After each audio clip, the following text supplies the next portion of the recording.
What's going on, guys? What's going on? It's been a minute, man. You know, Dirk said it's only been a couple weeks, and I should still be kicking. I should miss a beat. What's going Yeah, on, man, you Dirk? shouldn't, man. You shouldn't miss a beat, man. How was your holiday? How was it? You still made content, but how is See, I still made content on my personal channel, but I said everything. I was supposed to do. We were supposed to do that last episode, but you know, you had stuff going on. I had stuff going on. I was like, we just shut down for the winter. Got to hibernate, man. Got to hibernate. Nah, man, my little holiday was pretty dope. Yeah, I've been doing content. We did miss out on WBG for a couple weeks, obviously because it fell on Christmas and New Year's Day. So we said, okay, the first time I actually missed that show since we started in like February 2020, the first time we ever was not on a Monday night. But I was still doing my one-man podcast and my regular video. So yeah, I'm back. I'm ready. I'm back in the groove, and I see you're trying to get back in the podcasting groove. Yeah, I ain't really. I appeared on certain people's podcasts, but these days, man. So this is how my week is. Okay, Monday, I don't really got a whole lot going on Monday, but I want to fix that. So want to stream or something. Tuesday, that's the day I normally do like clips and stuff for IOP. Then I got the Addict Show on Wednesdays. Thursdays, I got a lot of stuff that go usually family stuff that goes on that day. Fridays I have King Show, and usually Fridays I will have the Planet Xbox. Just depends on what Kid Smooth's doing. Saturdays is generally when I do the pre stuff for IOP. Cog's doing a lot of that on Saturdays too, and then Sundays obviously the podcast, and then it all goes again, just in a giant circle. This giant circle of hell. Hey man, so you sound like you're busy every day of the week, huh? I'm trying. That's the goal. That's the goal. Okay. Because right now I don't know if you guys know, but I did start the Addict Arena. That's my new YouTube channel. Which is funny because, people say they want content related to video games, but what I've noticed is that people want spicy content related to video games. It is what it is, brother. So it's just I would say that the Addict Arena so far has been a pretty good success. Me and King has been over there playing Baldur's Gate 3. So I'm enjoying that, man. I'm enjoying that. Anyone that wants to sub to the Addict Arena, that is the channel right there. So definitely go over there. Trying to only if you like streams though. I'm gonna still do some streams over there talking about certain topics, but a lot of the streaming going on over there, it will be related to like games. Like right now, me and King are streaming Baldur's Gate. I plan on doing some pre-recorded stuff with other people in the community. That's generally where that content's going to go. I will use that to my advantage sometimes when it comes to certain type of content that I can't normally do on the Gaming Addict channel. And because I try to get all streaming off the Gaming Addict channel. Is that going to hurt that channel in the logistic long run of things? I don't know. But my mindset is, even if there's a chance it could hurt that channel, there's not really a whole lot of reasons to continue going down that route, if that makes sense. Like, especially when I could just, the majority of the ways that channel is going to grow is through Let's Plays and stuff like that. And to me, when it comes to that, it's going to be different consumer based than what we generally get. That's going to be more in the Let's Play community. That's why I'm reaching out to people like Chase Money, trying to get a lot more people in that community because I want their viewership, because their viewership will watch that type of content. And that's not saying that no one that watches our content will watch it, but I know that the crossover is going to be a lot smaller than, necessarily going from IOP to the Addict Show. They're different shows, but they're generally around the same type of content. Doing Let's Plays is completely different. That's a totally different crowd.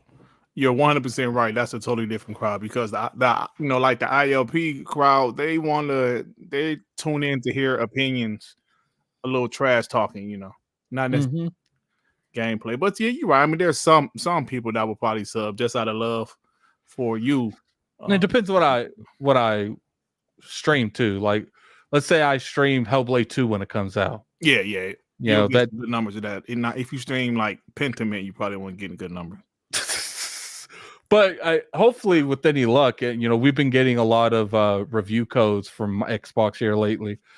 So if I get the Hellblade review coverage, my plan is to make a pre-recorded series of Hellblade and launch like 3 of them at launch. Yeah, when the game comes out, that'll be perfect there. And especially someone like me that didn't really want a big fan, I'll probably stream Hellblade 1 before Hellblade 2 comes out. So it is going. But what you been playing? I played a lot of games over the holiday, man. I ain't gonna lie to you like that. Yeah, man. I've been I've been trying to tackle because I've been off for a couple weeks. I'm trying to tackle this backlog. Now, don't use the fact you've been off for a couple weeks. I just try to do that, and you shut me down. What? I said, don't use the fact you've been off. I've been off for a couple weeks. Nah, we ain't allowed to do that. Oh well, like for my regular job, I've definitely been off of there. But yeah, I've been playing a lot of games, man. I've been playing. I will go back to some old games, play some old games. I'll go back to the new games. What I've been playing. What have I been playing? Damn, I don't even remember what I've been playing. I still haven't finished Starfield yet. I still plan on taking my time with that game. But damn, what have I been playing? I don't remember, bro. I've been playing so many old games these last weeks. Let's be real. You've been playing the PlayStation fans because it's so easy to play. Yeah, that's really what I've been doing. Looking at these clowns on social media. It's funny, man. So I over the week, the holiday, I played a lot of games that I missed. I've been playing a lot of Resident Evil 4 remake.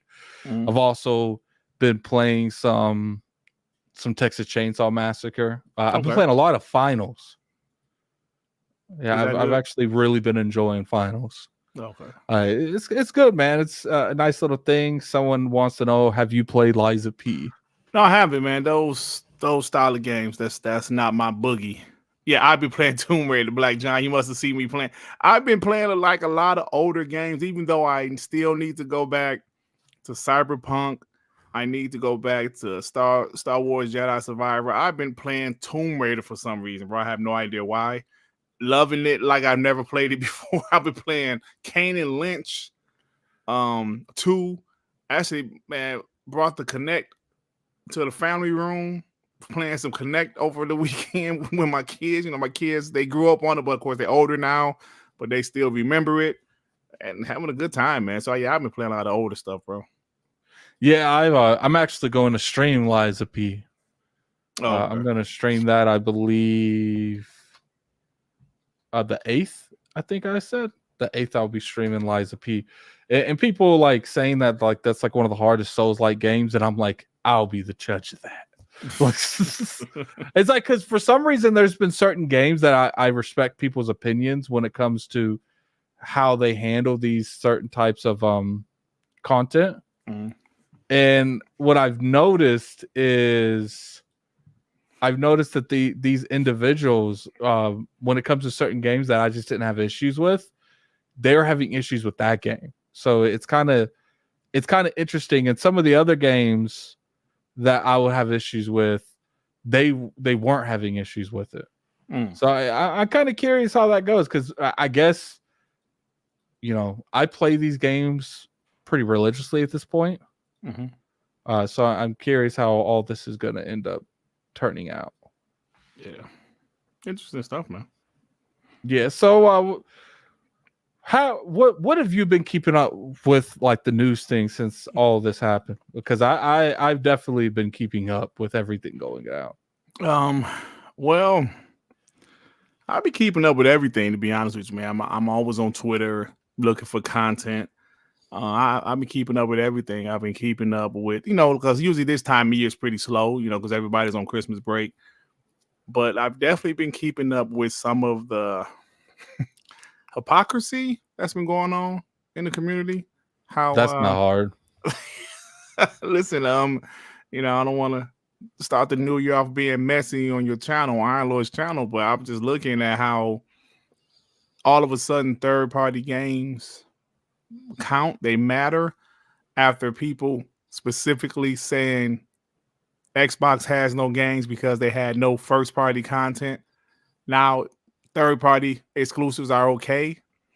So, and I actually have a couple receipts. Probably want to expose a couple people when I do a video, maybe my Dark Man podcast tomorrow. But it's just some stuff I've been looking at in the community. You've been disgusted? I've been disgusted, but I've also been just looking, paying attention, not saying much, but just looking at certain You've been people screenshotting too much, haven't you? I've been screenshotting a lot.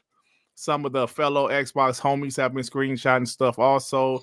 And yeah, I've been just waiting for the right time to drop some of these receipts because these guys are out here wilding. If you ask me, I mean, you can't say Xbox has no games and all they have is Halo, Gears, and Forza, and they don't have no new first party. They have no first party games, and then all of a sudden third party games is great because Sony doesn't have many first party games, and how it goes at it. How you feel about Jack Moo Johnny? I like Jack Moo Johnny. Even Jack dude is hilarious. Even when he roasts Xbox, he's funny as hell, man. Jack Moo been putting the PlayStation brand on the offensive for a while now. He's definitely one of those people that he's like, nah, we ain't doing that. Like, yeah. And what he's definitely like one of the PlayStation people that I feel is genuinely understanding what kind of bad situation PlayStation's currently in right now, and genuinely is paying attention. And he noticed there's cause for concern because even like us, if we go back to last generation, there was a cause for concern at one point with Xbox. Like, damn, Xbox, that's why I will fully admit I was one of the guys that kept on saying wait to E3. I kept on saying wait to E3 because there was concern. Like, why are they not showing any new games? Why are there no new IPs? And we talked about that. But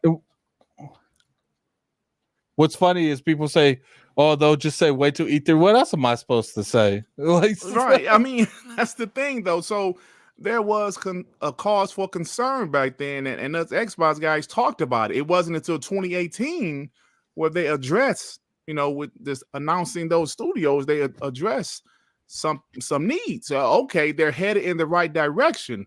But for some of these guys, I don't talk to ponies a lot. I just grab screenshots and I use them for my content. But I got into a discussion with this PlayStation guy and he kept on talking about console sales.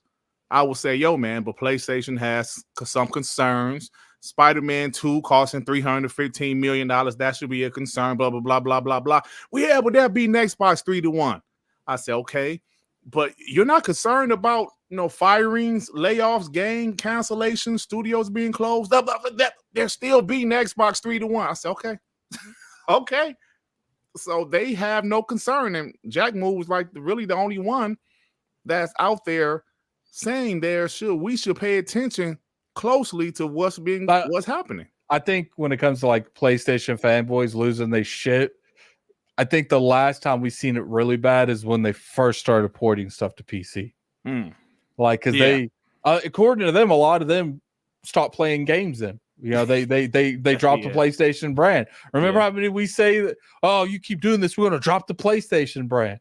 And then when you see the numbers on these games that's being sold, they're good, but not that good considering, these games. To me, they would be better if they had like day and date, because I feel like by the time or at least 6 months, by the time these games come out, I feel like all of the steam is gone. And that's why you're not seeing these games sell the greatest on PC. And I'm not saying that like they're flops on PC, considering how many years ago they came out. They're doing decent on PC. But I will say that you devalued your console, not the brand, the console, to put these games on PC. And I don't see like the return is there. You know what I'm saying? I feel like if we knew what Sea of Thieves sold, I bet you Sea of Thieves outsold all of those games on PC. Yeah, so good. But I mean, like you're right, but we also got to realize it's 2024, and with the exception of Nintendo, the consoles, they're definitely a huge part of the ecosystem. Of course they are, because there's still millions of consoles being sold every year, but they don't mean as much as they meant maybe in the 90s or the early 2000s, because PC is growing. It's growing. Consoles still haven't passed. No console has passed the PS2. So, and that was 20 plus years ago. So, and I don't expect any console to outsell the PS2 anytime soon. So I think PC is a big thing, and like PC gamers grow every day.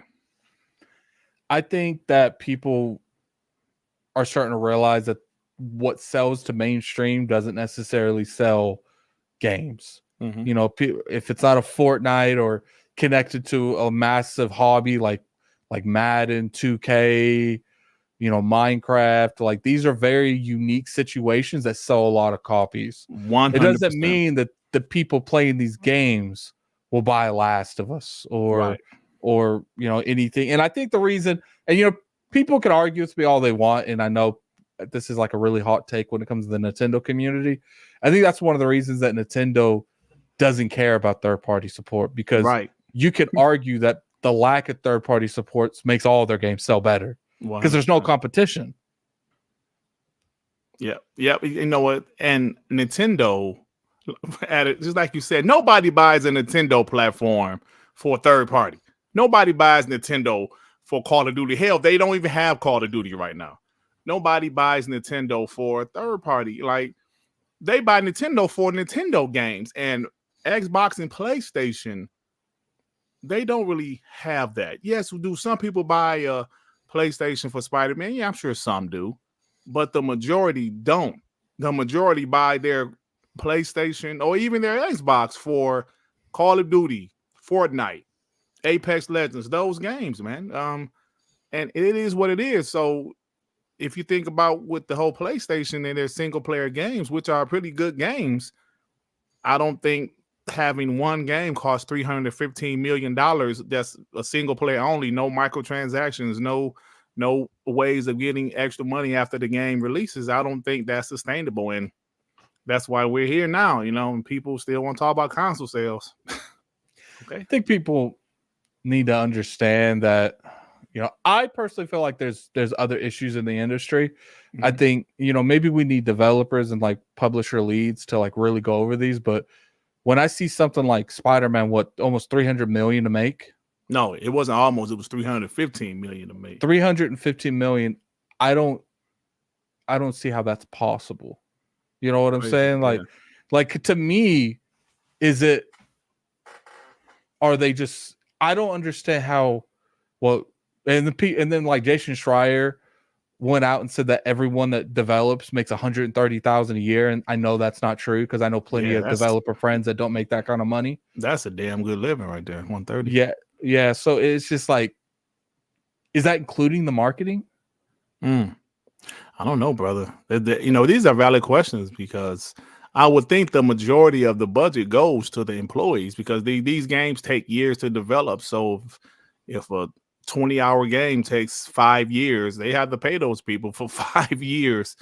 But like you said, I can't see everybody getting paid 130,000. I can't see that either. Yeah. So 130,000, and we said 200 people. Yeah. Is that how many people is that Somniac? No, I think it's 400 people, but like they got, we'll say like, 500. they're working on different projects. Yeah.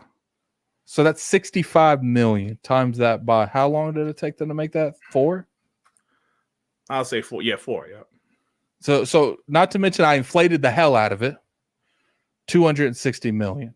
And that's inflating the hell out of it. And that's with how many employees? 500? 500. Yeah, that 315 seems crazy, bro. Like, I can understand when you add like bills, when you put like I assume they own the buildings that they work out of. I don't know.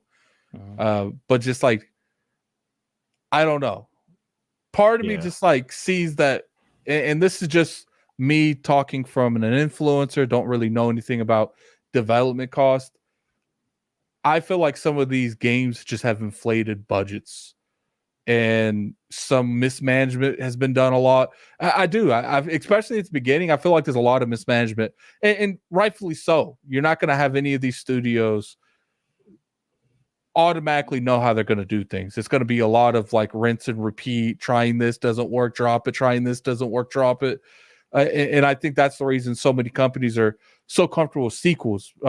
Because new IPs, you start with a clean whiteboard, and people don't want to start with clean whiteboards. Yeah, and it's just like, I'm not saying that these prices aren't valid.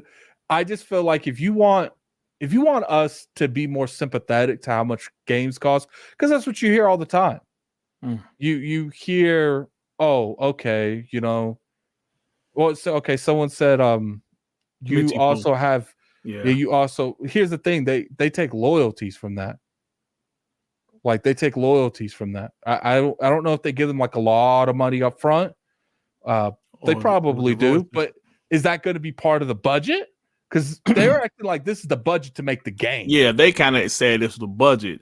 Now we do know there's like licensing costs and royalties and stuff like that, but I don't know, man. You know, like now that you said that you looked those numbers up and you calculated, that's a crazy number, man. It's like almost 100 million difference. Yeah, it's a crazy number. It's not. It's like 75 million or something like that. It's just and that's a lot of money. That's a Ratchet and Clank. Like, so I mean, maybe they have to fly like to New York like a bunch of times, and you know. But then again, I feel like they did a lot of that work. They did all that already. Right? They did that already. I mean, it's just, I don't know, man. I think it's weird because Shaun Layden today, or was it yesterday, he mentioned those budgets again because Foxy UK mentioned the price of these games being so expensive, and Shaun Layden said, "Yo, I believe we're going to hear a lot about that in 2024." And I know you know. I'm sorry. Go ahead. I feel like they should be more transparent. Tell us the budgeting. To tell us not maybe where you're spending the money, but what you're spending money on in terms of like cost, in terms of where they're living. Like, because I feel like if you want the industry to be more accepting on raising prices, explain why prices are being raised. That's, you know, that's not a bad point, but you know, gamers, you know, guys don't give a damn.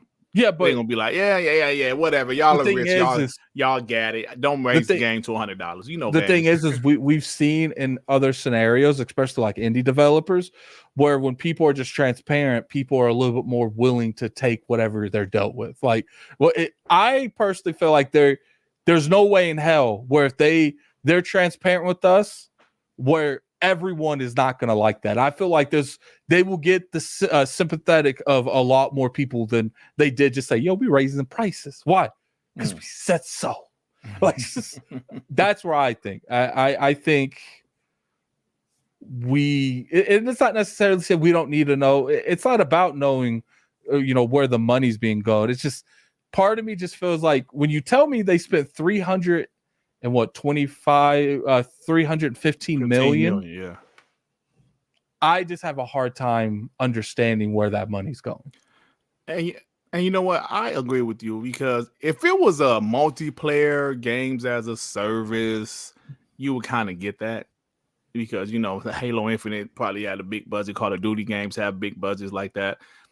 But a single player only game costing that much just doesn't, I don't know, man. And you know, people got to realize that, you know, because I mentioned this on social media, on Twitter, and some PlayStation guys came after me like, why do you care? Bro, you should care.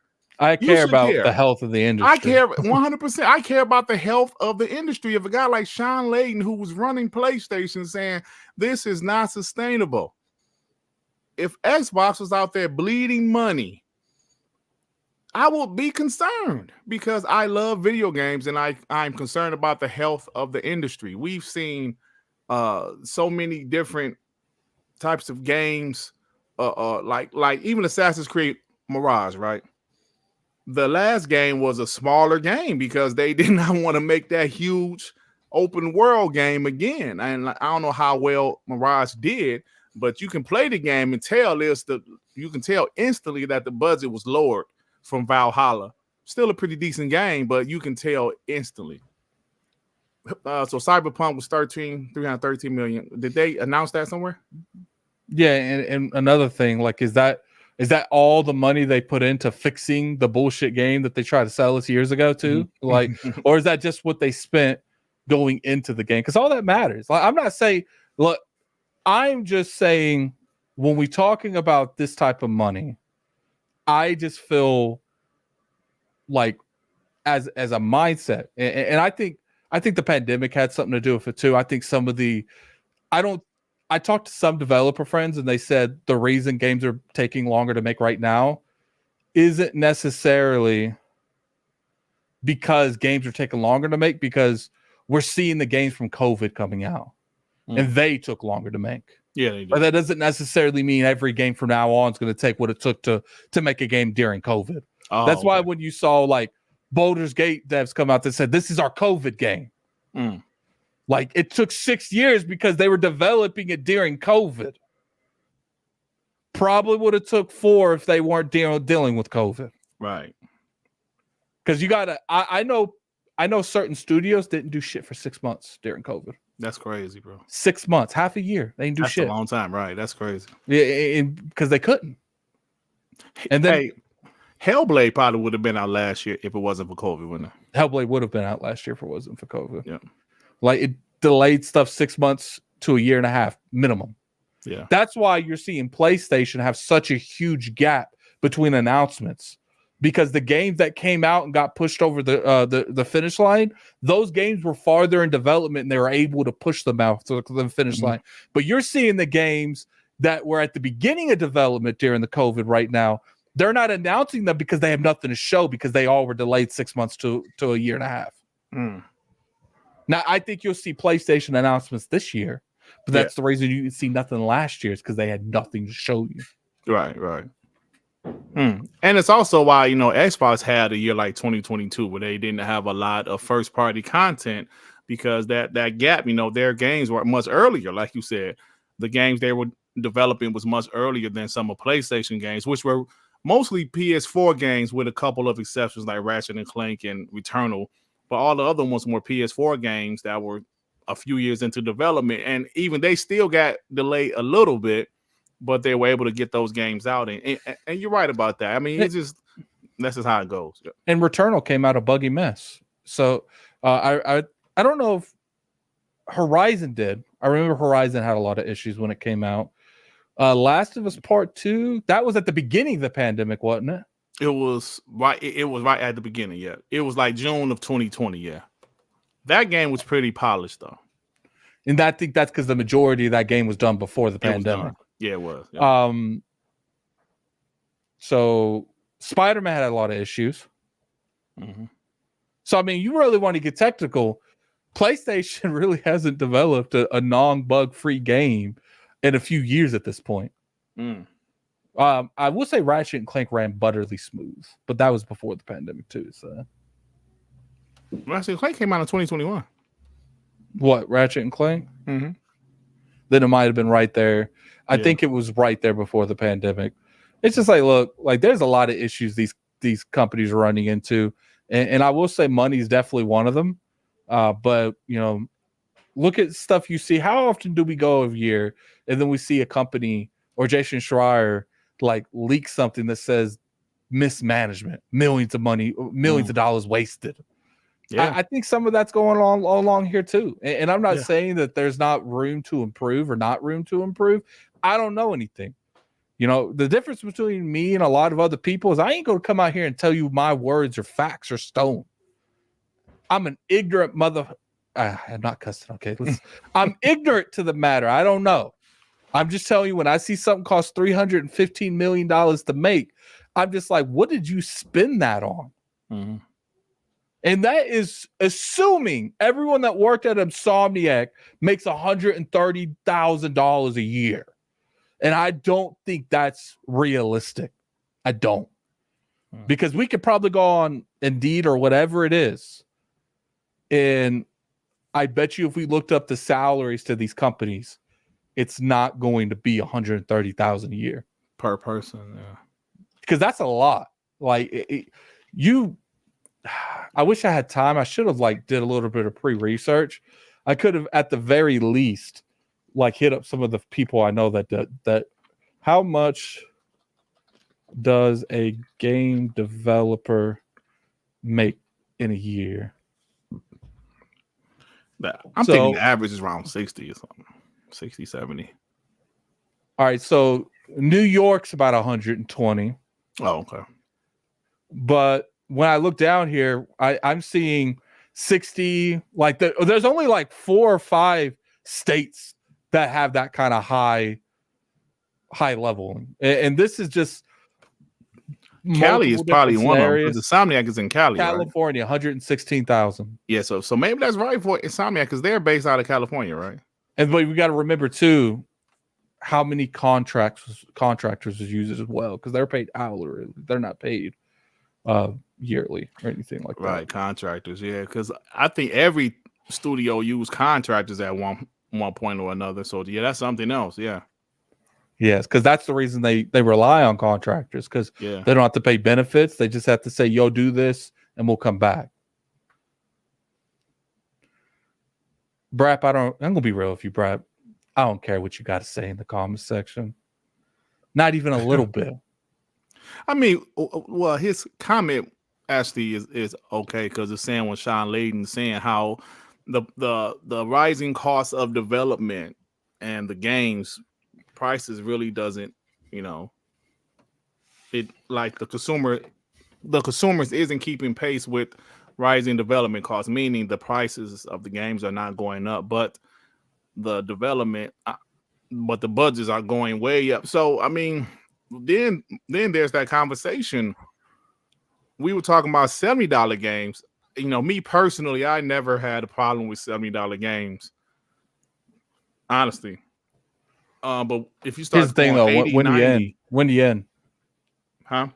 When does it end though? $70, $80, $90, $100? Yeah. I was seeing people saying they'd be acting like they'd be grateful to pay $100 for a game. I'm not grateful to pay $100, right? Yeah.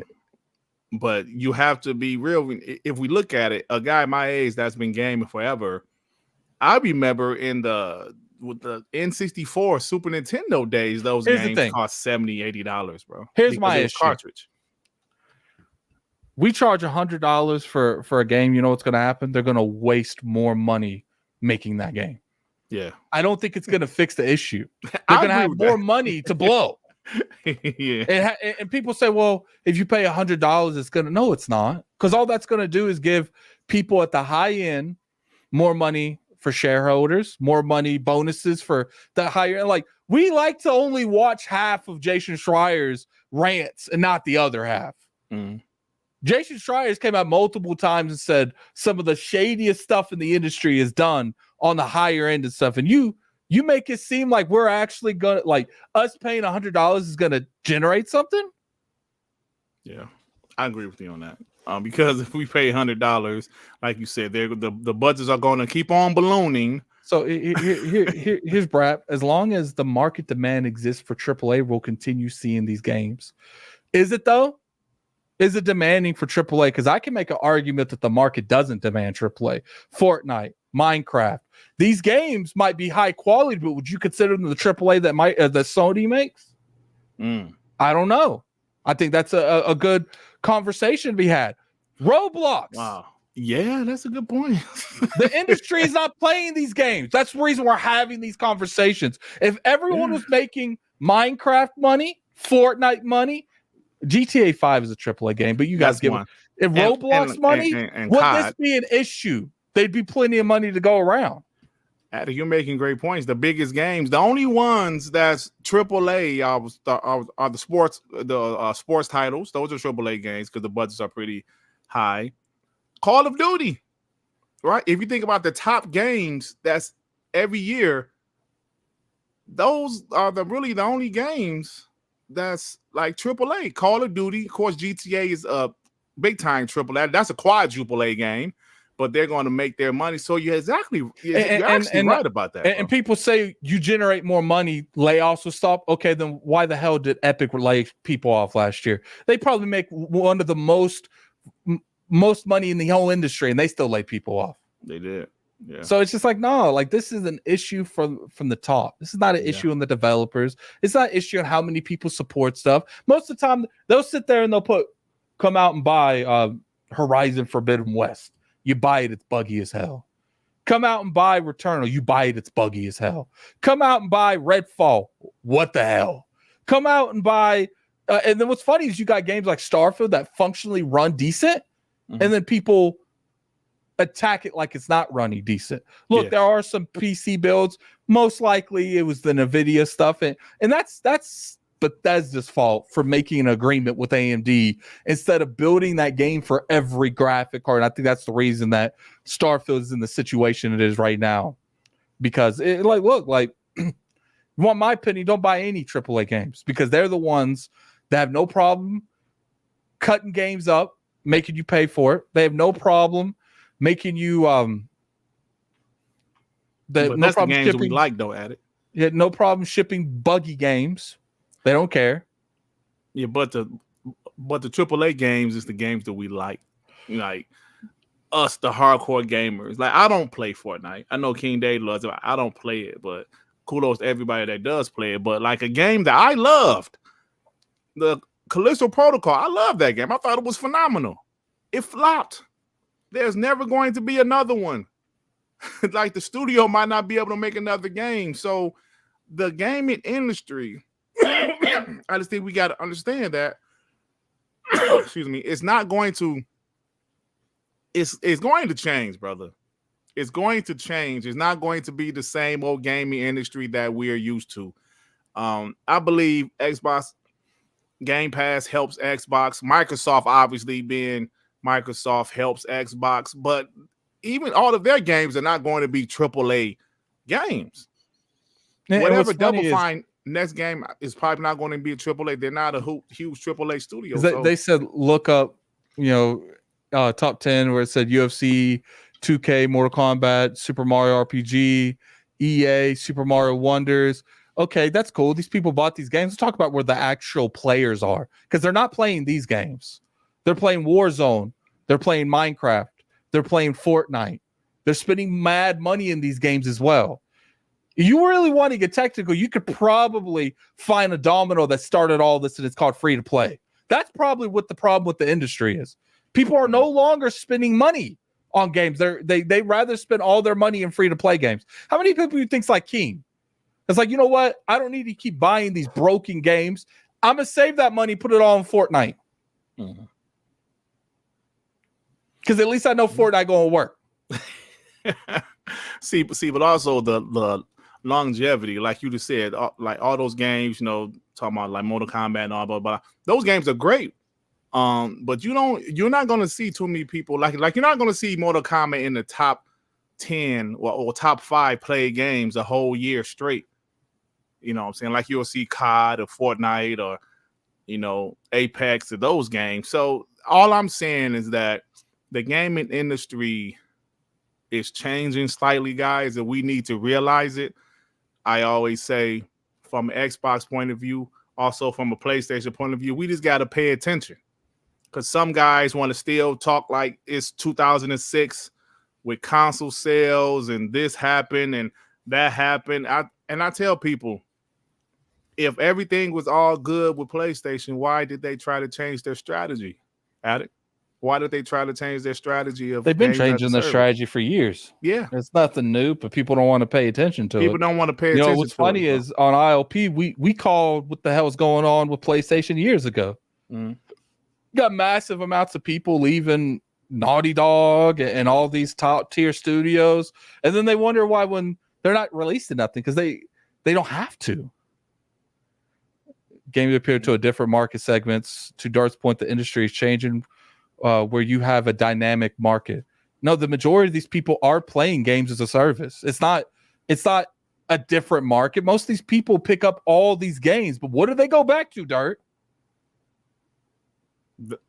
They go back to the games as a service. They go back to the Call of Duties, to the Fortnites. I played Destiny for 7 years. Yeah. And when I played Destiny, I bought a fraction of the games that I bought last year when I didn't play Destiny. And I bet you those metrics are similar in every games as a service. Because it's like throwing someone in a giant pit and shutting the top. Yeah. They're gonna do what's in the pit. They can't do anything else. Yeah. It took me years to get out of it. And that's what these developers want. They want guys like you that was spending money investing in their game for 6 or 7 years. They want that.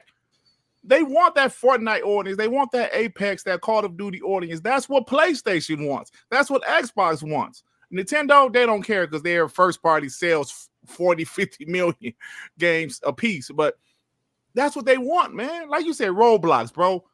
What is the budget of Roblox? I wonder what was the initial budget of Roblox. I'm guaranteed it wasn't $315 million.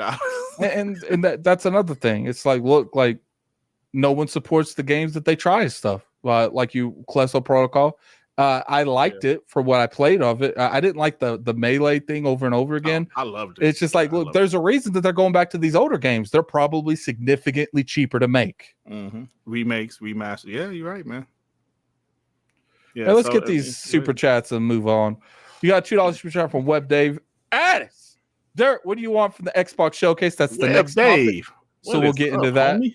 That's the homie Web Dave, man. Yeah, $2 super chat from JD Gamer. Pathetic port begging ponies got no games.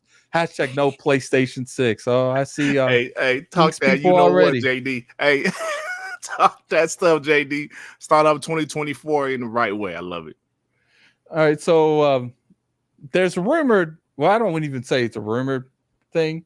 A lot of people expect history to repeat itself, and we'll actually get another Direct, another Xbox Direct, or whatever they call it, Developer Direct. If it is, we'll say 4 games. What do you think's going to be there, and what you want to be at this event? Because I think if history repeats itself, it's going to be similar to what it was last time. Yeah. Well, first the obvious, Hellblade 2. If this happens, it's 100% going to be there with a release date. Because I know people like, why didn't they show the release date at the Game Awards? And I think that's because it's going to show it there. Yep. That's going to 100% be there. I'm expecting the game to launch probably April, maybe. Towerborn is going to be there. Mm-hmm. I really believe that. Some people say there's going to be another Shadow drop. They're saying maybe Oblivion? A Double Fine game or something they've been working on for a few years. Might be a Bethesda remake. That would be cool. So yeah, I was rumored that Fallout 3 and Oblivion were being remade. Okay. I think they dropped them both. That'd be pretty dope. So yeah, I'm expecting some type of Shadow drop. Now the one some people, I saw Clobriel had his prediction. He said he think Avowal might slip to 2025. I think it will too. I think it will possible. Too. Yeah, which is 100% possible. But Stalker, and I'm thinking Stalker 2 will be there. Just because how many times they've like reworked that game. Yeah. I think if they need more time, give them more time. If I trust that anything when it comes to Obsidian, if you give them the time they need, they will deliver. I think Stalker 2 will be there. And I'm gonna say they're gonna have 5 games. The 5th one, I think it's South to Midnight. Because everybody's telling me South to Midnight is probably going to be there. Then if you do the timeline, We Happy Few came out in 2018. They had a couple of DLCs, but for the most part, they probably have been working on South to Midnight since 2018. It's about to be 2024. That's 6 years. So if you include the COVID, that 6 years probably covers that game being pretty much done. Yeah, I think South to Midnight, they might shadow drop South to Midnight. Ooh, that would be dope. Because if you think about it, they haven't showed nothing on that game for some reason. Yeah, they haven't showed anything. Yeah. I believe that game was definitely enough in development to show stuff last year. That's a great point. Yeah, like I said, 6 years. Why would you not show the gameplay unless the first time you see the gameplay, you want to end that announcement with, and it's live right now after the show? That'd be interesting. Very interesting. Yeah, David Cohen, Avowal has been in development for a while, but like Alex said, they reworked the game a couple of times. So I can see Trust that me, game. You guys wanted the rework. You guys wanted the rework. So Yeah, but if I listen, South of Midnight, We Happy Few had so much potential to me. But you think about it, that was a crowdfunded game. And they are working under Microsoft with the game they want to make with Microsoft resources. So I'm extremely excited to see what they're gonna it's not South to Dirt Night, you POS. It's South to Midnight. How dare you? You got to give them an A for creativity. Man, they be roasting me, bro. Listen, pieces of trash.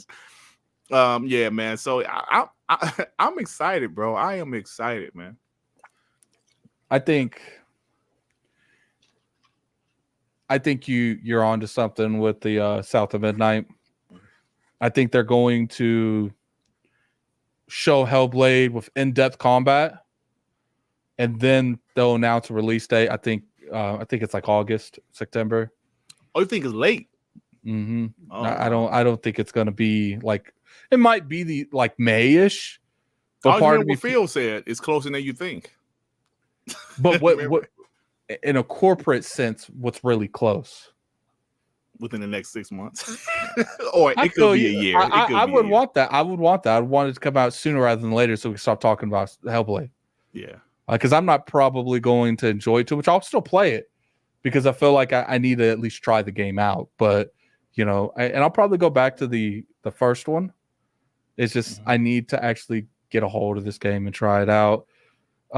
Double Fine definitely could be a potential thing, and that's if they even shadow drop something. They might not shadow drop. Yeah, they might not say right. We're just assuming because they did it last year, I do feel like with the amount of positive feedback they got for shadow dropping Hi-Fi Rush, I think that might be something they potentially do. Maybe they were going to announce something last year. Damn, it's weird saying last year.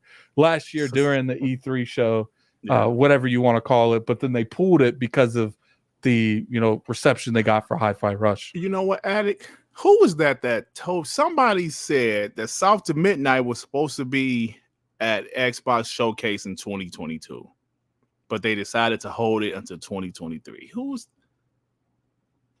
Did you hear that? Oh, she Addict talking to his girl.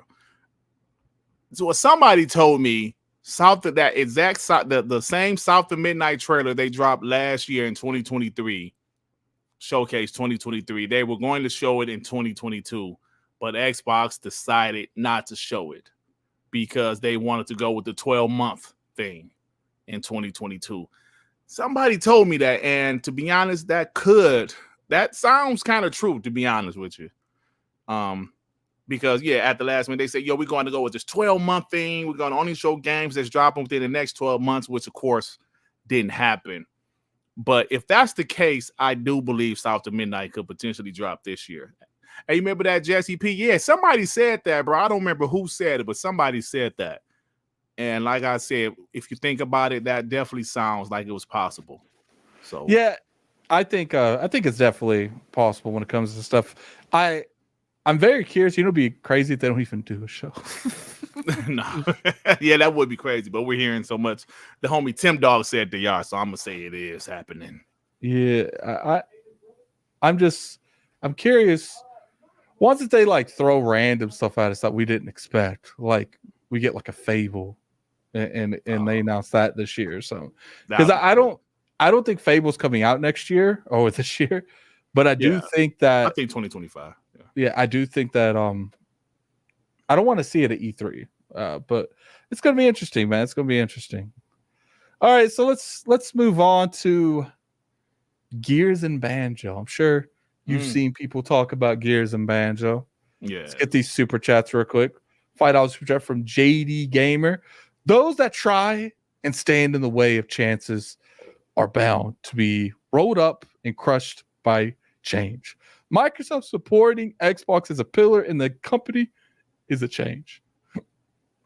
That's definitely a change, bro, because in the past they really didn't support them like that. That's true. Yeah, we got $5 super chat from JD Gamer. Pathetic port begging. Pony's got no games. Running around changing their narrative as on the weekly. Oh, what's next? Xbox can't win because X comes after P. Hey, JD, they would probably make up something like that, bro. Yeah, these narratives are crazy out here, bro. They're changing them like crazy. We got a $2 JD game. Pathetic poor begging. Tony's got no games. Hashtag no PS6. JD Gamers talking that trash. We got a $2 super chat from Spartan 661. PS fans are gurgling while the boot is on their neck. Yeah. It's gonna be interesting. Hey, the Xbox homies talking trash, bro. Oh man, I love it. All right, so let's move on to Gears and Banjo. So rumor that Gears is going to be something Gears is going to be announced this year. One of the developers was kind of like hinting at it. Yeah. I'm also very about 2024. Yeah, I'm also very curious on, the fact that it's rumored that Banjo is getting it was greenlit at the beginning of that last year. So that's going to be curious. That might be an E3 announcement, because here's my thing. I don't see them doing a new Banjo. I see them remaking Banjo 1. So I think that'd be a good decision. How long would that realistically take? 3 years? Maybe 4? Because such an old game, it probably take 4 years still. I think we'll see an announcement for it in 2025, and it'll come out in 2026. Yeah, I can see that. Let me or they want to shut people like me up, and they give us the announcement this year. It's possible. Let me tell you my opinion.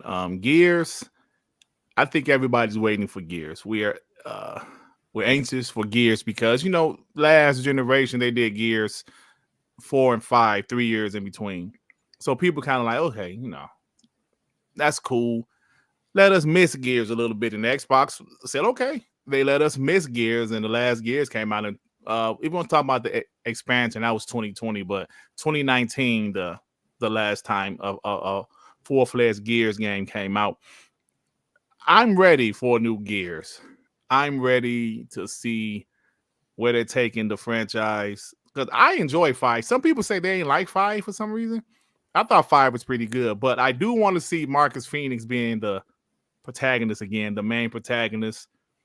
I can't wait. I believe Gears is going to be a showpiece. I believe the Coalition is going to really show out with the game as far as the game's visuals. I think it's going to be that game to make people say, damn. Kind of how like Hellblade at the Game Awards, people was like, damn.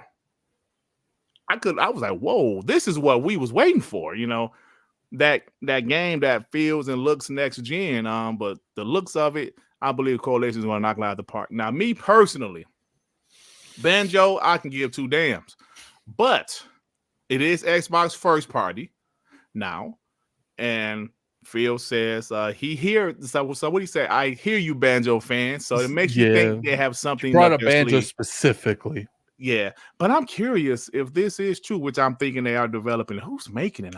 That's what I'm curious. I think someone from Activision would make sense, because it's awfully funny that this gets greenlit at the beginning of last year. It makes me feel like they were under the assumption that they were gonna win that, and I think they can go from the mindset, look, we're gonna contract you to make Banjo-Kazooie. If we win the lawsuit and we take your company home, you'll just be working on a first party game. If we don't win the lawsuit, you'll be finishing Banjo-Kazooie for us. Right.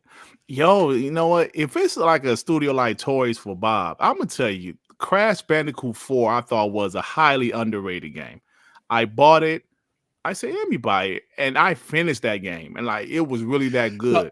Someone said in my comment section of a video I made, and I think this would be amazing. I don't think we'll ever do this, but if they made a Banjo-Kazooie game, a brand new one, and you find out Conker's the main antagonist. Yeah, I don't think they would do that. Imagine that though. Just sit and imagine. It would be dope. Banjo going up against Conker, voice everything. Conker would be drunk. It would be like one of those scenarios where you come across Conker and he just steals the screen. You know what I'm saying? Yeah. I don't know if they would mix those 2 games together, but that would be funny though. I actually feel like it would be amazing if they made a universe with all these little characters that they don't do nothing with, like Conker, Banjo, Crash Bandicoot, Spyro. Yeah. I think you could easily put those games together in like its own little world. Yeah, I mean, like the broad from Recore, do something with her, man. I mean, that character has potential to me. Banjo versus Marcus Phoenix. Come on now. I just think Conquer as a main antagonist would really sell well. Yeah, I think it would really sell well. And then people sit there and say, well, these games they could have sell, will do something with them. You know, put them in their own little universe. You know, I mean, hold on, Addy. Conquer as the main antagonist. I don't know, man. People love Conquer. They don't want to boo him. They don't want to be mad at him. I don't think that's going to encourage people to boo him, though. Okay, like, it could be one of those things where you think Conquer is the main antagonist, but someone's manipulating Conquer. Okay, now that's different because I don't want to. Okay, I might do a spoiler for The Last of Us 2. Spoiler. You don't want an Abby moment.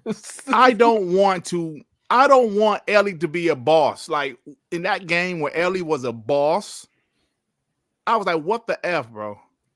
Why am I fighting Ellie? I know I'm Abby right now, but that pissed me off.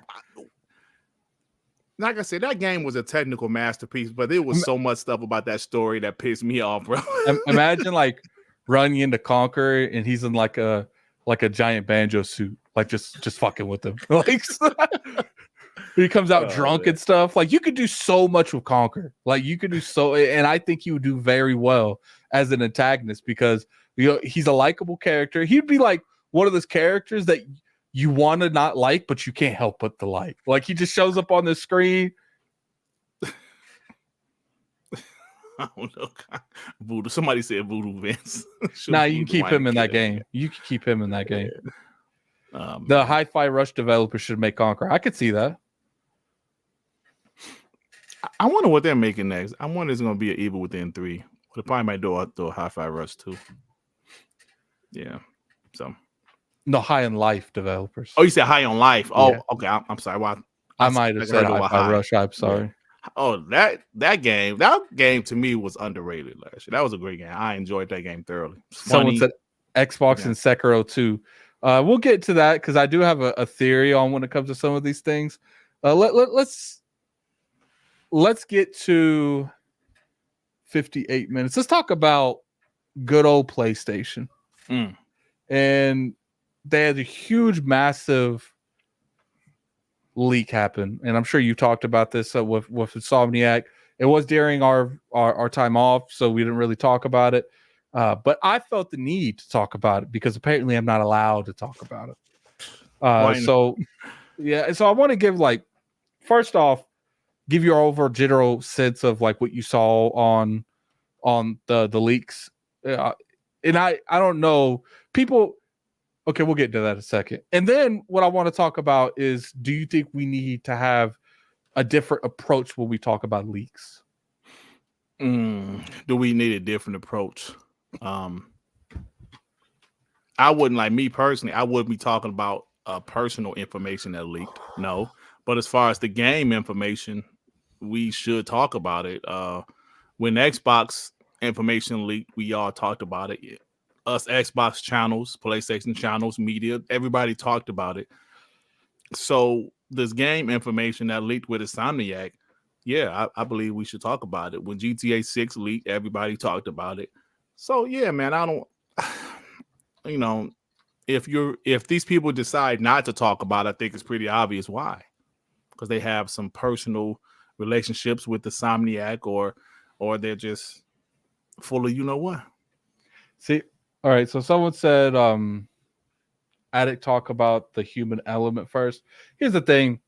I don't think that's necessary because unless I come out and say, F the developers, we have sympathy for the developers. We hate that their work got leaked, but at the same time, protecting their work is not my job. Reporting on their work is my job. So it's just like, I could do both. I could easily multitask. I could walk and eat bubble gum, okay? And chew bubble gum. I hate that their stuff got leaked, but at the same time, it is my right to talk about it. It is my right as an influencer to cover this stuff.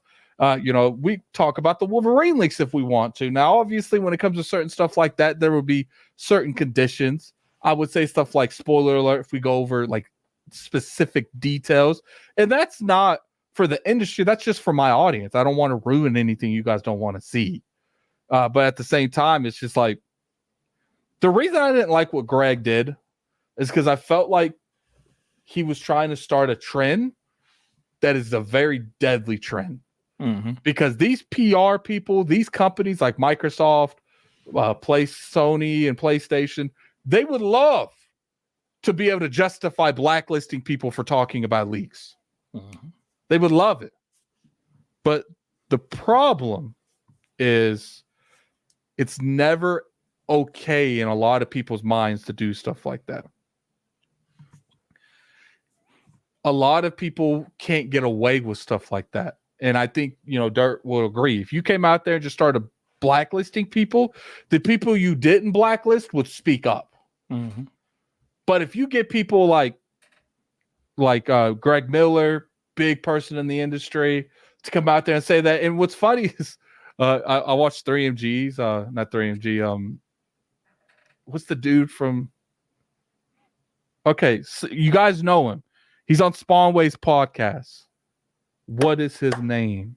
Oh, RGT. RGT. He said there's like a clique that goes to every event. And every time I saw someone speak out against this, it was them. It's like, look, I didn't see one person and the Crump side too. I didn't see one Crump side person start saying, yo, we're going to leak all these people. We're going to leak all the info. I didn't see none of that. Right. Because you know why? Because in the general sense of what's going on the internet, no one cared about their information. No one went and looked for it. We cared about the information we cover. Mm-hmm. And it would be different if I saw like big YouTubers or people that can move the needle covering and like, that this person, his stuff got leaked. I didn't see one of those. And then it's like what Dirt said, the inconsistency on reporting. Right. Where was he when the Xbox stuff got leaked? Because if you looked at his timestamps, he went over every individual leak. And then people say, well, it's because it was a hostile thing. They hacked into it. They invaded their privacy. Capcom, same thing. Got hacked, ransomed, leaked. What happened to that? Mm-hmm. And I saw people trying to like reach and say that Greg's like racist towards Asians, and that's the reason he didn't care about that. That's not right. I don't think Greg is just biased when it comes to Insomniac games and a lot of PlayStation stuff. 100%. So and here's my thing. Maybe I'm wrong, and Dirt correct me because you always do.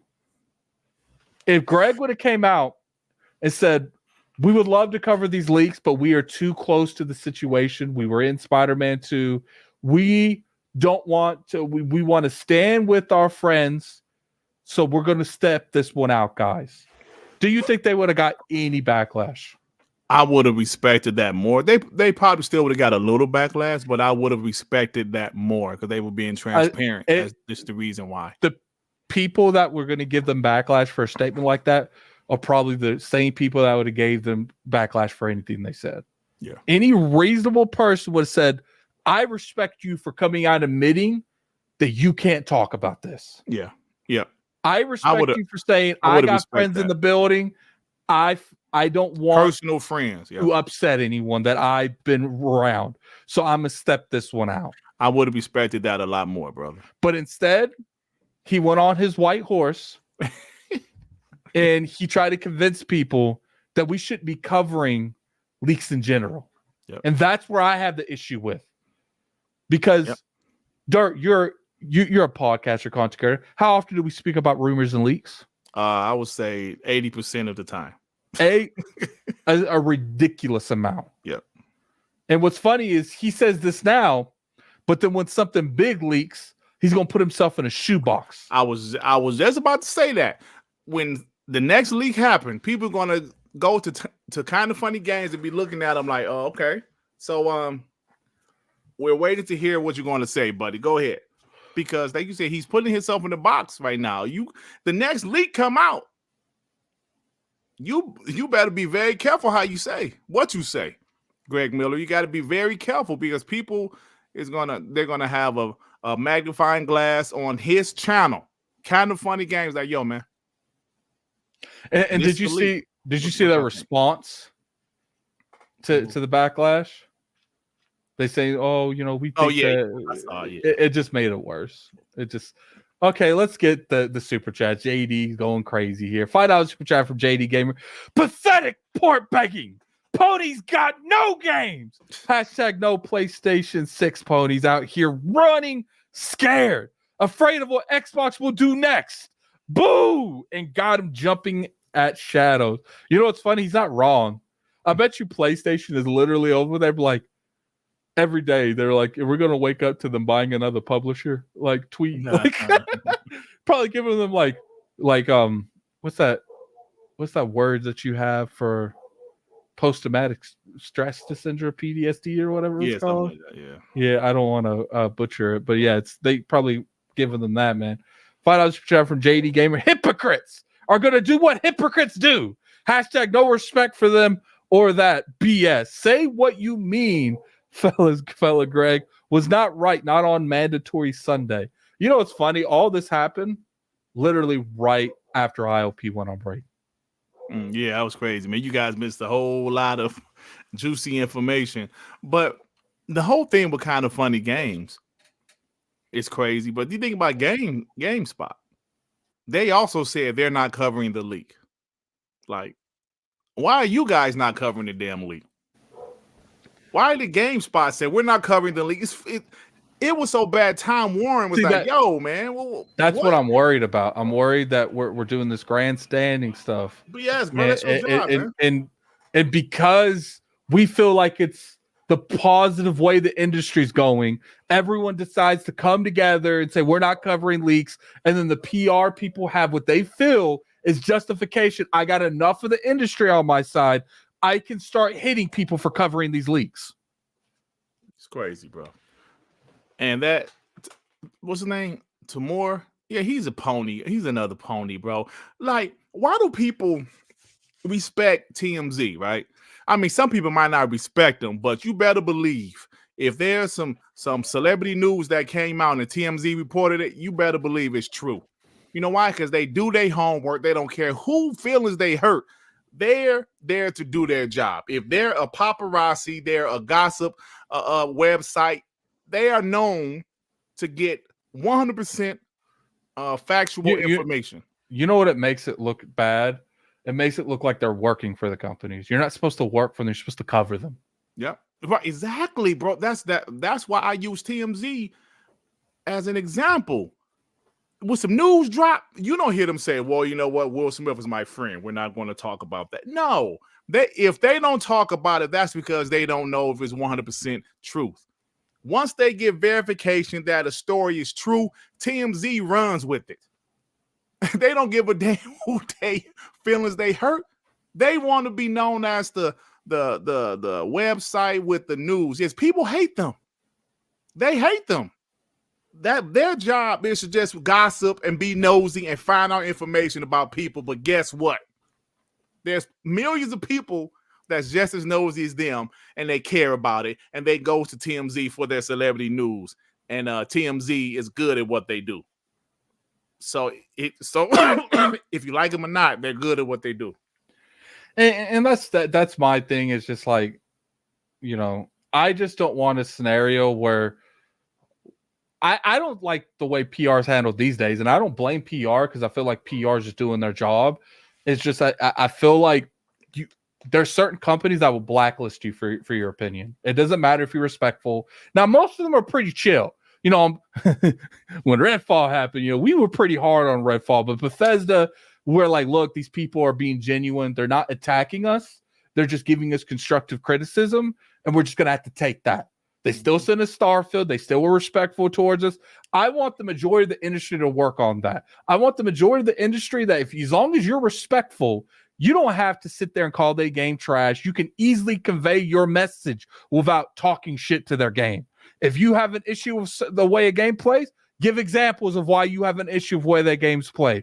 I think there's multiple ways of doing respectful. And then obviously a lot of the bigger people make everyone look bad. They go out there, they say crazy ass stuff. And then before you know it, people getting blacklisted for nothing. Yep. Hey, Crispy Rambo. Yeah, I know TMZ pays money for the information. Absolutely, 100%. But they want accurate information.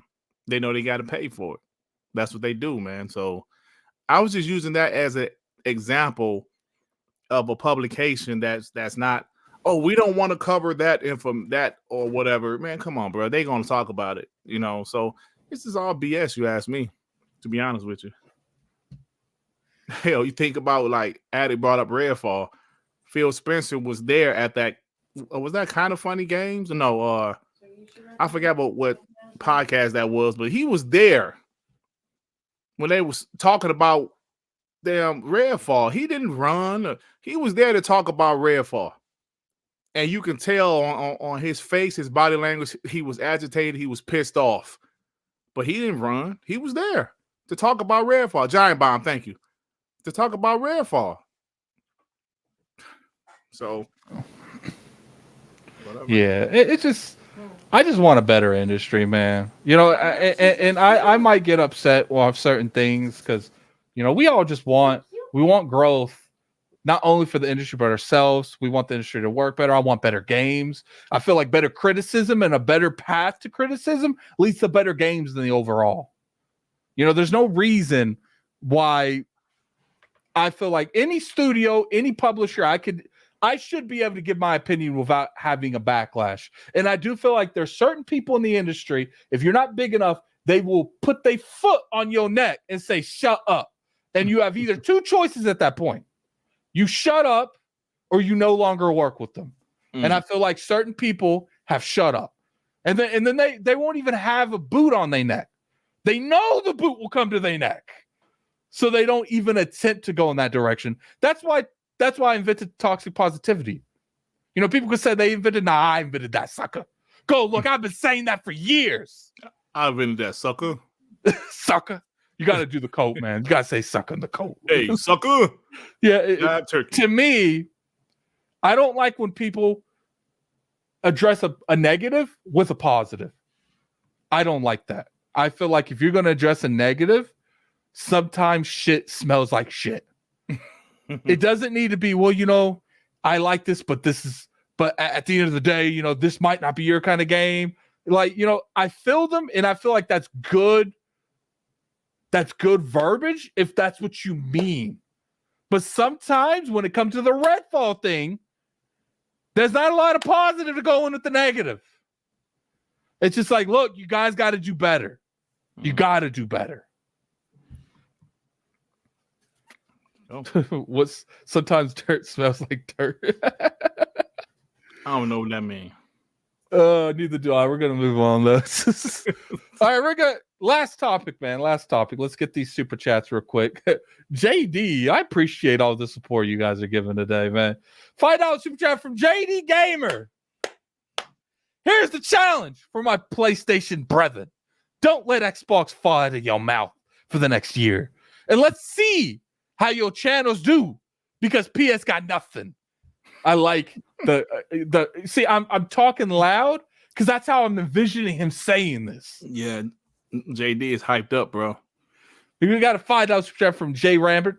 I'm surprised other PlayStation fanboy publications didn't say what Greg and GameSpot said. Tamer is definitely a PS fanboy. Yeah. He's definitely a PS fanboy. Yeah. I think the problem was they knew they couldn't get away with it.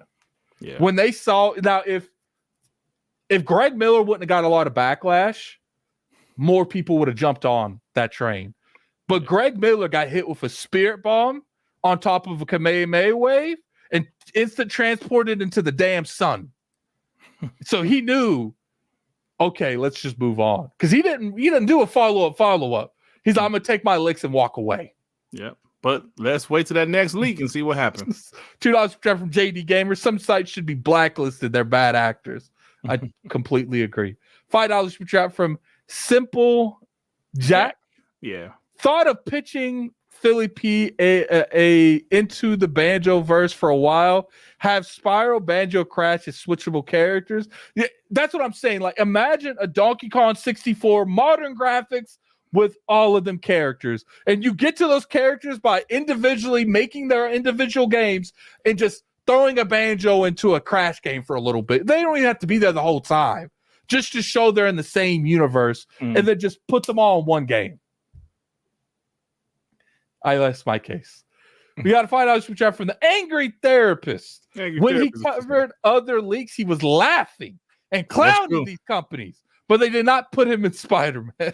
That's true. Hey, listen, when the GTA stuff leaked, he was laughing and having a good old time. That's true. We got a $2 super chat from JD Gamer. Pathetic port begging. Pony's got no games. Hashtag no PlayStation 6. I like this JD guy, man. We got a $5 super chat from Barius. Addict and Wrecking Ball Head. How you doing? Hope you have a great year.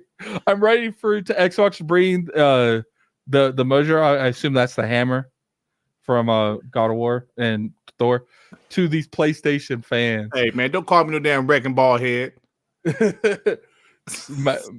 Imagine instead of like Miley Cyrus, like on a wrecking ball, she's just on like a big inflatable version of Dirt's head. Yeah, exactly, man. Come on, Barry. Don't you start. All right, let's get on to the last one, man. PlayStation and Xbox roadmap. Mm-hmm. What do you expect this year? We'll start with PlayStation. I'm expecting third-party exclusives. I'm expecting what they have announced. I'm not expecting them to announce something else that's dropping later this year. There could be, obviously, but I'm expecting, Final Fantasy, Rise of Ronin, Stellar Yams. I'm expecting them to have a better showcase than they did last year. I mean, everybody's expecting that. But as far as games, I think this is going to be another light year for PlayStation's first party. I'm not trying to be a fanboy here, even though I am a bot, but I'm just being honest. I think there's going to be another light year from their first party, but apparently first party is not only about first party Addict. Yeah, okay, here's the thing. Let's talk about that. Mm-hmm. PlayStation's going to have a good year because they're having other people do the work for them. Mm-hmm. And it's not nothing against that. I have been very vocal that a good timed exclusive is just as effective as making your own games. Yeah. But how long could that realistically hold on for them? Square Enix has already really pretty much released every game they have in the tuck. Rebirth is the last one. They won't have a Final Fantasy in the tuck for a long time. Because 16 just came out and Rebirth is about to come out. So what's after that? Okay, you got like the little AA games, and I think those are going to do well, and we're going to like those. But when people go into these events, they want PlayStation games. They want the games like Last of Us. They want the games like Ghost of Tsushima. The PlayStation templates. They want those games. And for years, I remember during the Xbox One generation. I don't know if you've been around since the middle of the Xbox One generation. No, I've been around since 2014. Okay. I was around, but just as a person listening, I wasn't doing my own content. There's a lot of people back in them days that are lifting PlayStation from the ashes and saying, we don't need those games. We have Final Fantasy VII Rebirth, and holding them up. And they're the same people that said, yo, we don't Quantum Break ain't yours. We want first party games. Don't get me started, Addy. I got Right, Son of Rome ain't yours. We want first party games. So guess what Xbox did from that criticism? They bought everything. Addy, don't get me started. I got some receipts, don't you? No. Dirt, I'm okay with them. I love that they attacked Xbox from every angle because it's the reason we got Bethesda. It's the reason we got ABK. And what's funny is back then we were even saying it. They need a better output. That's why they bought those first 5 studios. And then they said they that ain't enough. Like, you guys are literally responsible for your own downfall because you go out there and you make podcasts every day dedicated to Xbox. You talk about Xbox every day in videos, and then Xbox, okay, we got you. Hold my beer. They go to Odin. I need money for what? We shutting these dudes down. We shutting them down. We ain't letting them back in the house. He's okay. How much you need? Everything. So they went to Bethesda. What do you need? I need everything. What do you mean everything? I want my name on the door. So they did that. And then you guys said that wasn't enough then. So then Phil went back to Odin. I need everything again. But you already bought everything. I want more. So then they bought ABK. There you go. Well, you can argue that if you guys were spending more time talking about PlayStation, we wouldn't have everything. Call of Duty ain't yours no more. He's shared. She's shared. She's everybody's. But she comes home to us. All right, go, man. Hey, I got sold. I actually had that receipt in my last video, bro, of J-Dub saying that. Look, bro, I had some receipts. I remember. I hate how I didn't clip these from podcasts I used to listen to back in the day. There were podcasts that said Xbox has no games. Then Xbox guys will say they do have games. What are you talking about? They said Xbox has no first-party games. They said, well, they got some exclusives. They got, certain games that's not owned by them, but no, they have no first-party games except for Halo, Gears, and Forza. I remember this vividly. It was so bad, Kid Smooth made a rap about it. Kid Smooth made a rap about it. So you don't have to say no more. Because that's what they were saying. They have no first-party games besides Halo, Gears, and Forza. Halo, Gears, and Forza. No new IPs. I remember this stuff. I have a few, not many, but a few receipts of people saying Xbox has no games. Where's the video? When's it coming out, Dirt? Pretty soon. I'm gonna do my one-man podcast tomorrow and talk about some of that stuff. But I'm seeing PlayStation guys go out there, pull up PS2 charts, say, yo, PlayStation always been doing this, talking about these third-party games. I'm like, that doesn't matter. Because y'all said Xbox has no games because they didn't have any first-party games besides Halo, Gears, and Forza. Now, since 2024, PlayStation games are only, with the exception of a remastered, third-party games. Maybe you could say Helldivers is first-party because Sony's publishing it. But now y'all are capping for these third-party exclusives. When y'all made fun of Xbox for years. 2022, right? They destroyed Xbox. Did Xbox not have a couple of third-party exclusive games in 2022? High on Life. I'm pretty sure that was a exclusive for like a year. A third-party exclusive. They didn't give us credit for that. They didn't give Xbox credit for that. But now they want to say, "Oh, game, it's great." Final Fantasy and Rise of Ronin, and now they're pulling out a tweet that Phil Spencer said back in 2014. Come on, man, come on, bro. I can't do it no more. Yes, breathe, Dirt, through the chest, out the mouth. Look, I agree with you, man. PlayStation, I do feel is going to be very lackluster in a lot of areas. I do think they're going to have really solid experiences come out. And, maybe we'll get like a Ghost of Tsushima announcement. I don't think we're going to get another year like this year where you don't have a lot of games coming out in general and not a lot of announcements. I do think they're going to announce stuff this year. I do think we will see announcements this year. But as far as like games coming out, I don't think we're going to see a lot of it. I think they're going to really go off as much as they possibly can off what is presented to them. They might buy some smaller timed exclusives. They probably did that last year or the beginning of last year. So I do think we're going to see some of these. I do. But as far as like any of their first party, like their heavy hitter first parties, I don't know if that's going to happen. Addict, I agree with you. I believe they will announce some of those games at their showcase. They got no choice at this point. Yeah. At this point, they have no choice.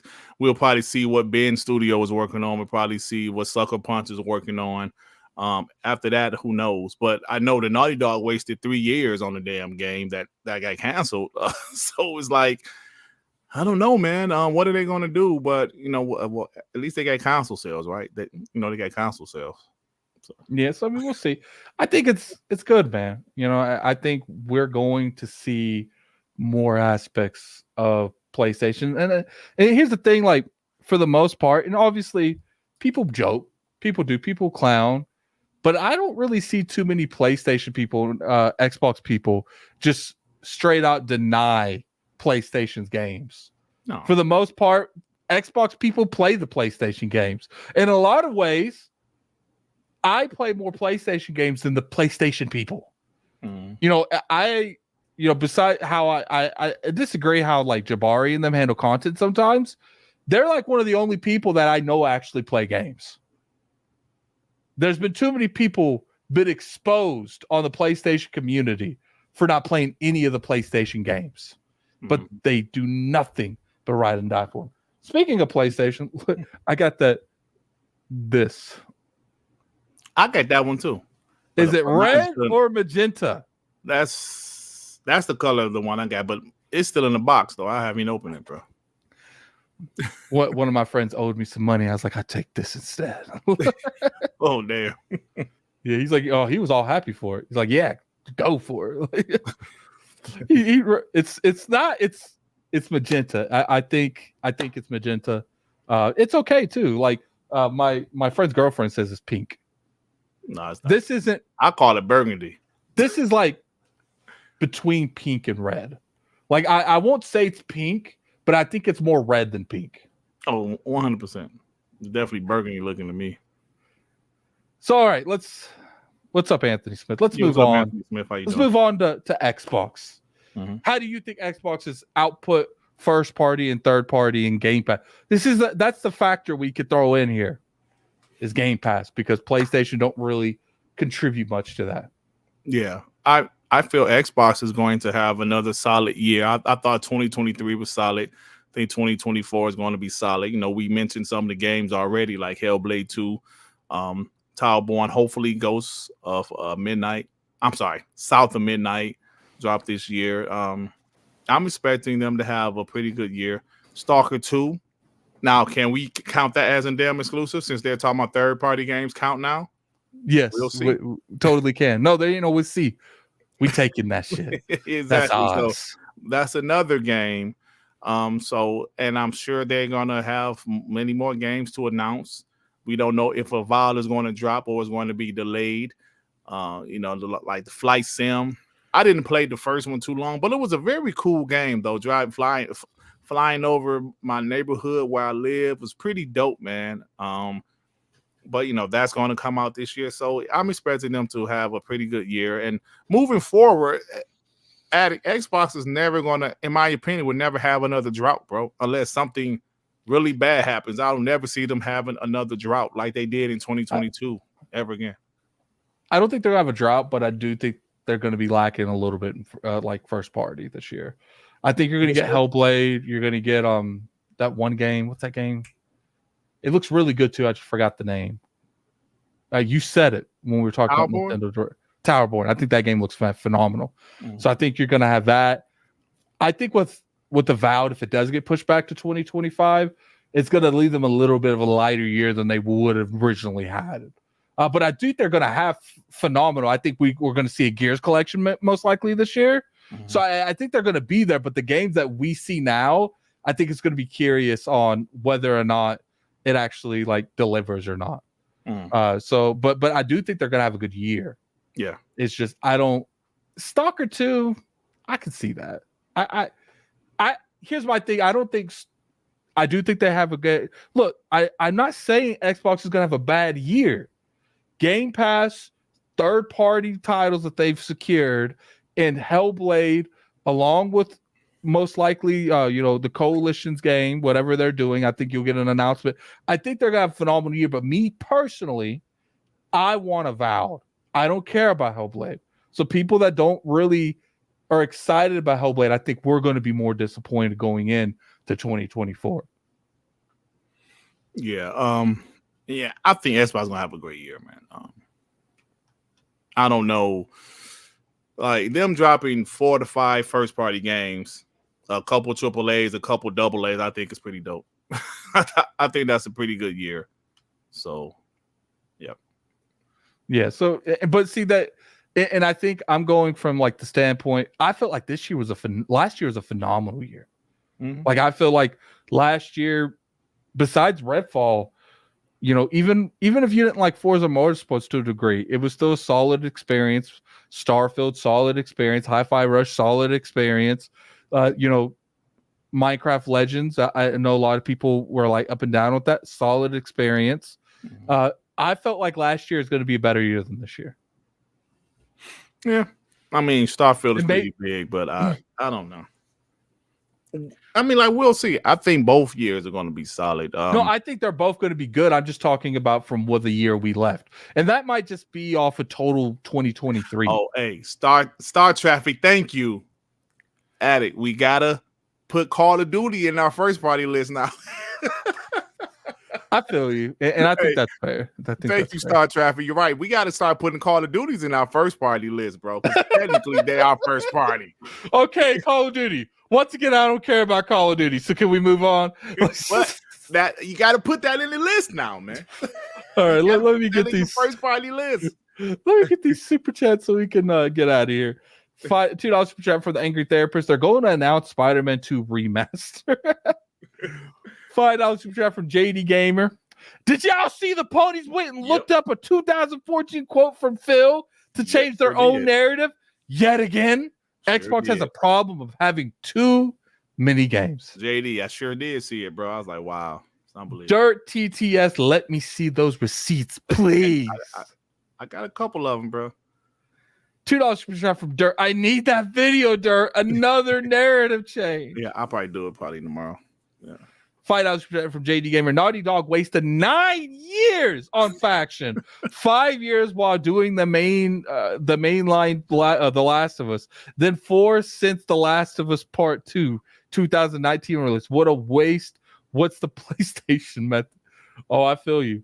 Dog Talker, did I miss the Nintendo discussion? No, you didn't. I'll give my overall opinion on real quick. Maybe you could jump in if you want. I think Nintendo is a very mystery year because I think this is the year they launched the Switch 2, and I don't want to like give a whole lot of, because here's the thing, Nintendo, you might come out here, you might talk all that spicy nonsense, but I play a lot of Nintendo games. Yeah. I played the Mario RPG. I played Zelda. I played Wonders. I played Advance Wars 1 and 2. You can argue that maybe I play more Nintendo games than you, Dom. Ooh. I don't know. Is that a challenge? Maybe I do. I don't know. $5 from JD Gamer. Pick between these 3 games that you could have. Xbox, make one. Rise 2, Conquer, or Scalebound. Rise 2. F Conquer and F Scalebound. I don't even want Conquer to be around. I'm going to be real with you. I would take Rise 2 over Scalebound and Conquer any day of the week. And then that's not even saying that about Scalebound. I think Scalebound would be a drop mic moment. If they announce a Scalebound at the end of an E3 or whatever they want to call that show, and it's a good game. Yeah, that'd be crazy. Imagine if they announced Scalebound and it dropped day and date with the announcement. And it was a good game, like a 90+ game. Hey, even though I just said F Scalebound, if that happened, I'll be like, yeah, let's go, baby. Oh, my God. All right, guys. Turok. Come on, Bone. Say you don't care about damn Turok. Appreciate it for coming through. We had 403 people at the highest in here. You guys showed up. First episode back. I think we definitely delivered for you guys. I'm going to put it in the chat again. That is the chat for the Attic Show, and for some reason, not the Attic Show. It's the chat for the Addict Arena. The Addict Arena is my live show, my streaming channel. So definitely go to that sub if you guys want that kind of information. I want to thank everyone for coming on. It was thank Dirt again. It's been a very eventful holiday. I can actually say IOP's back Sunday. Uh-oh. So I think we're gonna have a good little time Sunday.